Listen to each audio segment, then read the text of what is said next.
there was disputes over the Book of James because Luther didn't like the Book of James. So even though there was even like a canon, there was disputes over it. Well, that book's not really that useful.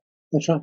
Yes, I mean, Luther was very radical in how he treated the canon of Scripture, whereas people on the Calvinist wing, they're more the antecedents of the Presbyterian tradition, affirmed the whole canon. Luther said, well, you have to discriminate. Some bits are better than others, which is a very radical thing to say for a Protestant nowadays. But Luther said, as you rightly say, that James, because it teaches salvation by works, or appears to, is in conflict with Paul, and we know that Paul is right. So James, well, maybe it has some points, but it's not as good as Paul. So Luther shunted it into a kind of appendix. So in the original Luther Bible, it is there, but it's there along with Hebrews and also with Esther from the Old Testament in a kind of supplement section of books that are in the canon, but which we don't pay too much attention to. Luther was biblically quite radical in his willingness to comment critically on things in the Bible. And he says, James, well, claims to be an apostle, but he doesn't seem very apostolic to me, which again, you wouldn't hear from a pulpit in most Protestant churches nowadays. It's very funny to think about how, even though there was a canon, that you have these radicals like a Luther who were just like, no, I don't really agree that book doesn't make sense to me in my own theological thinking. So let's just move that out. That's not really an important book.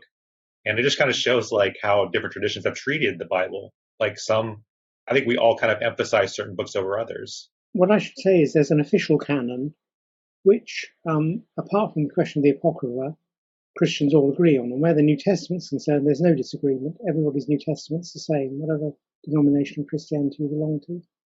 But alongside the official canon, there's what I'd call an effective canon, which are the books that actually influence us and that we turn to again and again. And obviously for Luther, that means the main letters of Paul and the Gospels. And it doesn't include James or perhaps even some of the other minor letters. And similarly with the Old Testament, Christians affirm the Old Testament in a larger or smaller range of books. But for no Christian is every book in the Old Testament equally important. I mean, in practice, nobody's faith depends very much on the Book of Nahum, for example, which most Christians have trouble in finding and certainly in summarizing.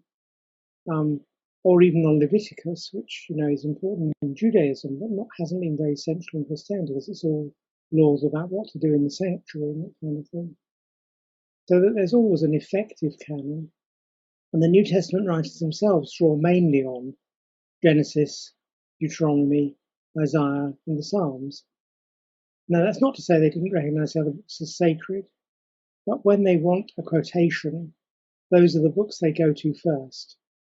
So they have an effective canon that consists mainly of those four books, I think.